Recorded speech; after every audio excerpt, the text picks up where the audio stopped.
Estriam, un magnifique festival, il y a eu beaucoup de monde aussi.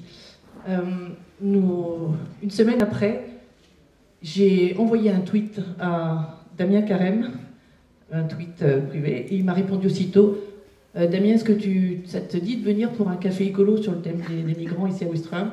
Voilà, café écolo, on a l'habitude, c'est 10 personnes, 20 personnes. Bon, elle me dit bah oui, pas de problème, moi je viens. Pareil, Esther, un tweet aussi.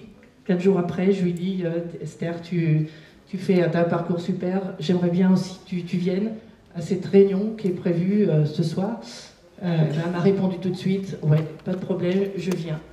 Donc vraiment, je suis super heureuse de vous avoir tous les deux ici ce soir. C'est vrai que peu après Festisol aussi, j'avais demandé au maire une table ronde pour que tous les acteurs puissent se rencontrer. Surtout ceux qui, comme vous êtes ici dans la salle ce soir, ça me touche très fort, les associations, les aidants, pour que tous vous puissiez vous rencontrer avec les acteurs, l'État et la mairie, afin de vous parler davantage, de se coordonner. Le maire nous a refusé ça, il m'a toujours mis un peu cela sur le dos de l'État, de la préfecture. Certes, l'État doit aussi faire des choses, mais si rien n'est fait, il faut agir localement. Donc on sait très bien qu'à Ouistreham comme ailleurs, nos besoins restent les mêmes. C'est accueillir dignement ceux qui viennent ici, les migrants. Ce sont des exilés. Nous avons besoin d'un lieu protégé pour la distribution de nourriture. Nous avons besoin d'un abri pour la nuit. Et ça doit être mis en place rapidement. La politique très agressive du gouvernement, malgré les belles paroles du président Macron aujourd'hui à Calais, cette politique très agressive est dans la continuité quand même de ce qui a été fait précédemment dans les autres gouvernements précédents. Ça ne nous surprend pas. C'est une politique qui met en difficulté les migrants et les aidants. Le délit de solidarité, Esther en reparlera. C'est une politique qui met en cause le principe d'asile, qui nous est si cher ici en France. C'est une politique qui utilise des méthodes qui ne respectent pas les droits fondamentaux.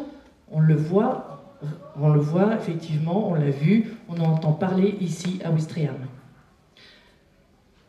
Donc, nous allons effectivement, Damien, qui va prendre la parole tout à l'heure, donc maire de Grande-Synthe, une ville de 23 000 habitants. C'est une ville qui est située vous avez dû tous vous renseigner, dans le nord de la France, entre Dunkerque et Calais. C'est une ville où Damien a été confronté, il n'y a pas si longtemps que ça, en 2015, à la réalité du drame humanitaire. Il n'a pas hésité à prendre les choses en main. Il n'a pas hésité à s'investir. Et depuis, il ne cesse de se battre pour offrir des conditions dignes de vie aux migrants. Mais également, il travaille beaucoup et activement pour sa ville, pour les citoyens de sa ville également, pour développer une politique écologique et sociale pour relever tous les défis du XXIe siècle. À ce propos, je fais une parenthèse. Il est, avec des citoyens et des associations de sa ville, au cœur d'un film qui est en cours de distribution, qui s'appelle Grande-Synthe, la ville où tout se joue. C'est un film qui raconte donc comment des citoyens, comment des associations, et comment la municipalité relève des défis de donner plus de dignité à la population, et plus de dignité à la population donc, qui habite, de manière habituelle à Grande-Synthe, mais aussi à la population de passage, les migrants. C'est un film qui est déjà tourné, mais c'est un film qu'il faut maintenant monter et distribuer, et ils font appel donc à la participation donc, de tous les citoyens, et si vous voulez, vous pouvez participer pour que ce film puisse enfin sortir. Esther aussi, donc Esther qui est sénatrice Europe Écologie Les Verts, c'est-à-dire écolo, depuis 2011, donc qui a un parcours multiculturel, un parcours international, qui fait que, je pense, ça a développé chez elle effectivement beaucoup de toutes ces valeurs qu'elle défend ardemment au Sénat aujourd'hui. Elle est engagée très fortement sur le terrain de la lutte contre le racisme, des discriminations contre les minorités, des conditions de vie indignes auxquelles on soumet les migrants aujourd'hui. Et donc elle nous parlera de ses combats actuels au Sénat. Elle a préparé un projet de loi sur le délit de solidarité, l'abrogation du délit de solidarité. Elle dénonce la politique anti-migrants. Je l'ai suivie toute l'après-midi. Effectivement, je l'ai entendue ardemment défendre tout ce qui est fait actuellement contre les migrants, en parler. Et puis, au Sénat, elle sera en première ligne bientôt dans le débat sur le projet loi asile et immigration. Donc voilà, nous allons donc maintenant... Ah oui, ce que je voulais vous dire aussi, à l'entrée, par où vous êtes rentrés, il y a une petite cagnotte qui a été faite. Voilà, cette cagnotte, si vous pouvez, elle est toute petite, mais on peut y mettre des gros billets dedans. Et voilà, ça sera pour l'aide aux migrants. Voilà. Nous allons maintenant laisser la passe et la parole aux locaux qui vont expliquer ce qui se passe localement. Puis après, on laissera la place à nos deux invités. Je te redonne la main. Merci, merci Sophie. Parole maintenant quand on parle de locaux, c'est vraiment le CAMO, collectif d'accueil des migrants d'Ouistreham. Maric, tu nous racontes un peu l'histoire de ce CAMO qui est récente. Bonsoir à tous. Je vais vous parler un petit peu du CAMO. Le CAMO, c'est le collectif d'aide aux migrants d'Ouistreham. C'est d'abord une histoire de rencontre. Courant été 2017, il s'est passé quelque chose à Ouistreham, une prise de conscience, un ras-le-bol, un changement de regard sur la situation dans nos rues. D'abord des rencontres individuelles avec ces jeunes Soudanais de plus en plus nombreux, avec lesquels on a engagé des premières conversations, et de là a commencé une envie d'action individuelle. Ensuite, des rencontres hasardeuses sur les parkings avec d'autres aidants à qui on a osé confier notre désarroi et notre envie d'agir. Le collectif d'aide aux migrants d'Ouistreham, c'est une grande et belle histoire de rencontres. Des rencontres qui nous ont donné la force de franchir le pas, qui nous ont fait découvrir des alter-ego qui partagent nos convictions, nos indignations. Et surtout, la rencontre déterminante avec ces jeunes qui errent dans nos rues, qui hantent nos rues, nos copains, on les appelle nos copains. Ces jeunes présentés à l'époque comme dangereux et qui sont en fait si gentils, si souriants, si courtois. Il y a eu l'émotion en écoutant les récits de voyage et les dangers qu'ils ont bravés pour arriver jusqu'ici. Il y a aussi eu la honte de les voir abandonnés à leur sort, et la colère devant l'inaction des pouvoirs publics. À l'époque, pendant l'été, au mois d'août, quand on demandait à un copain depuis combien de temps il n'avait pas mangé, la réponse allait de 2 à 3 jours, et le dernier repas était très souvent pauvre, très frugal. Tout de suite, on a dû cuisiner dans l'urgence. Ça a été des moments chaleureux, conviviaux, d'échanges, tant avec les migrants qu'avec les aidants. Aujourd'hui, au CAMO, nous avons 5 jours de distribution hebdomadaire. Nous avons été suivis par d'autres associations, comme les Restos du Cœur, qui sont en train de distribuer, là, ce soir, mardi, et plein de Ouistréhamais et d'individuels des villes voisines qui viennent distribuer spontanément. Aujourd'hui, la faim n'est plus un problème à Ouistreham. La seconde évidence, ça a été de les habiller. Trouver des vêtements, ils portaient leurs affaires depuis très longtemps. Il fallait trouver un change, du linge propre, des chaussettes moins usées, des chaussures en bon état, parce qu'ils marchent beaucoup. Et à l'arrivée de l'automne, les couvrir un peu, des sweats, des manteaux, et puis maintenant des gants, des bonnets. On les couvre parce que l'hiver nous fait peur. On redoute aujourd'hui le pire. Chaque soir, on redoute le pire. L'arrivée d'infirmières et de médecins dans l'équipe a été un miracle. tout de suite, on a découvert une autre réalité, allant de la bobologie aux blessures plus importantes survenues pendant la migration, jusqu'aux stigmates de la guerre au Soudan, voire parfois le résultat de tortures. Aujourd'hui, 20 professionnels de santé sont actifs chaque semaine pendant les distributions et sont continuellement sollicités par les copains. Malgré nos demandes, et faute d'avoir obtenu un lieu pour mettre tous ces garçons à l'abri, nous avons créé le Camo Dodo. Le Camo Dodo, le but, c'est d'encourager ce que certains Ouistrehαμais faisaient déjà depuis quelque temps, c'est-à-dire proposer une douche, un repas et surtout un couchage. Passer un peu de temps avec eux, devant la télé, devant une console, devant un jeu, écouter de la musique soudanaise et surtout réussir à temps à les mettre tous à l'abri tous les soirs. Une fois que le dernier bateau est parti, une fois que tous les camions sont partis, qu'ils puissent dormir à l'abri nous paraît indispensable. Parallèlement à notre collectif, nous avons monté une association d'aide au financement, le MOCA. Il faut financer des achats de vêtements, de sous-vêtements surtout, de produits d'hygiène et nous l'espérons pouvoir louer un local pour assurer les distributions dans des conditions dignes. Actuellement, les distributions se font sur un parking, les soins se font sur un parking.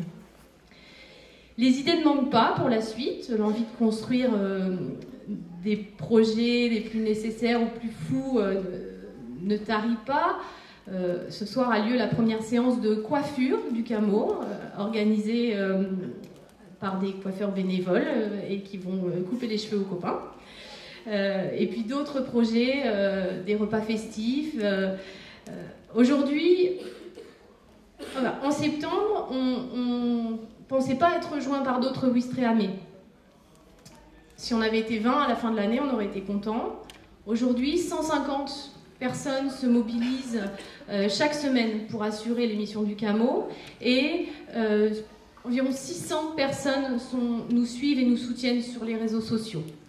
Les semaines passent, les rencontres se multiplient avec des aidants, avec des migrants surtout, et de temps en temps, la nouvelle, celle qu'on attend, un copain est passé, il est à Londres, à Birmingham, à Liverpool, et aura été reçu par l'immigration très rapidement et aura pu retrouver sa famille. C'est la fin c'est le repos du corps, le repos de l'esprit, et puis peut-être la possibilité d'être heureux. Le Camo, c'est une expérience de citoyenneté nouvelle, qui se cherche, qui se pense dans l'action. Actuellement, on est à la fois dans l'urgence, mais aussi dans la réflexion. Nous avons fait ce choix de combler un vide d'humanité sans demander rien à personne, sans rien attendre de personne. Il n'y avait pas de mode d'emploi et chaque jour, on avance pas à pas en inventant nos modalités et nos principes. Sans doute, la problématique migratoire à Ouistreham va perdurer longtemps.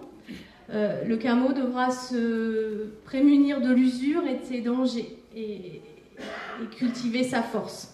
On va continuer tous ensemble à venir en aide à ces jeunes, à faire bouger un petit peu les lignes, à faire changer, à essayer de faire changer les regards, fédérer les bonnes volontés, en espérant qu'un jour disparaîtra cette honte de voir la France si mal incarner ses valeurs républicaines et que la politique nationale n'aille pas vers le durcissement annoncé de la question migratoire.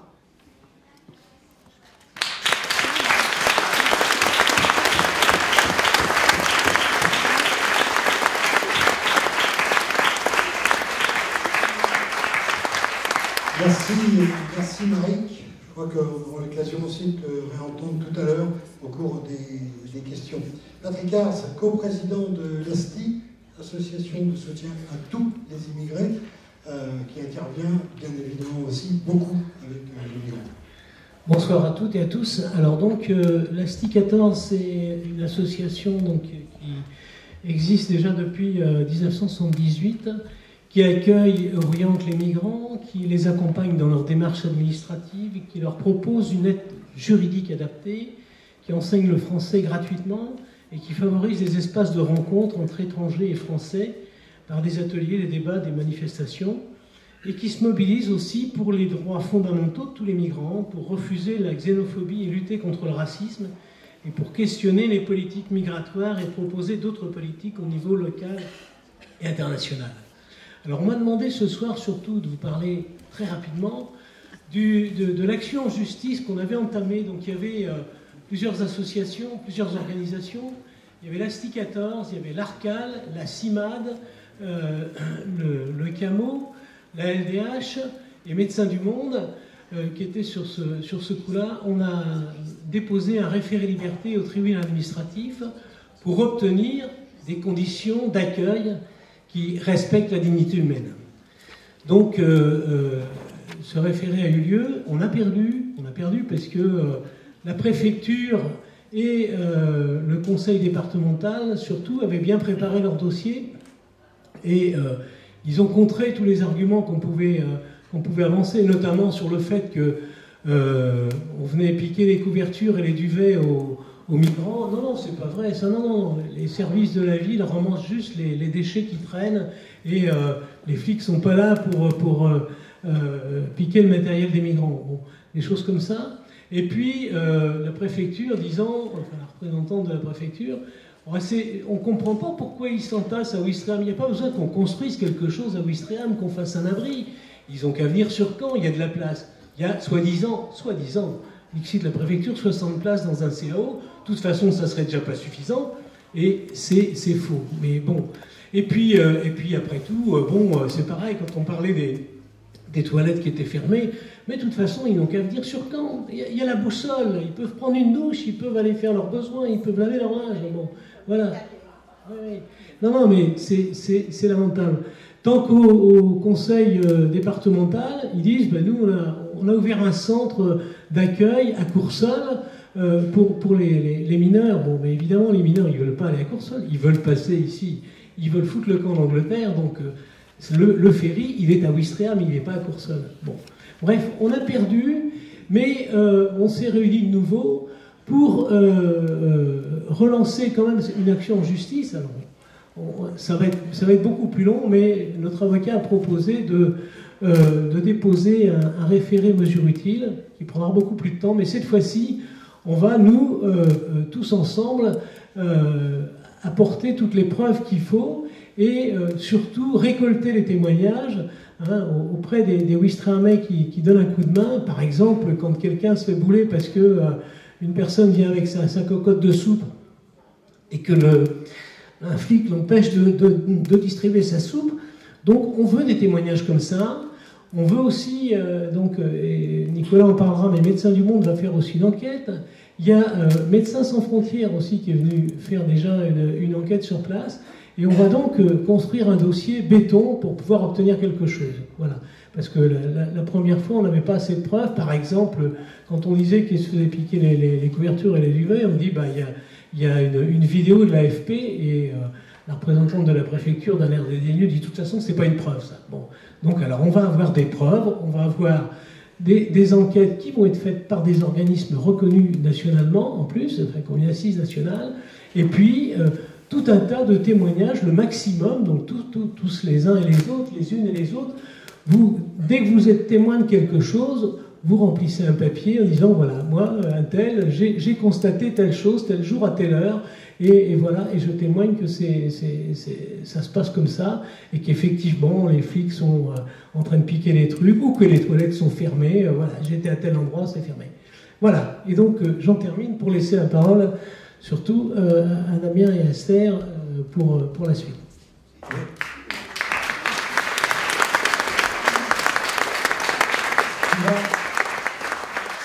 Tu vas un tout petit peu vite, Patrick. On va d'abord donner la parole à Médecins du Monde et à Nicolas Martin. Merci. Bonsoir à tous. Une petite pensée pour ceux qui sont dehors, qui n'ont pas pu rentrer, et pour les copains soudanais aussi, qui sont encore plus dehors et plus trempés. Du coup, deux petites choses. Je vois en deux axes un petit peu mon intervention là ce soir. J'espère que vous m'entendez bien, je vais rapprocher Nico.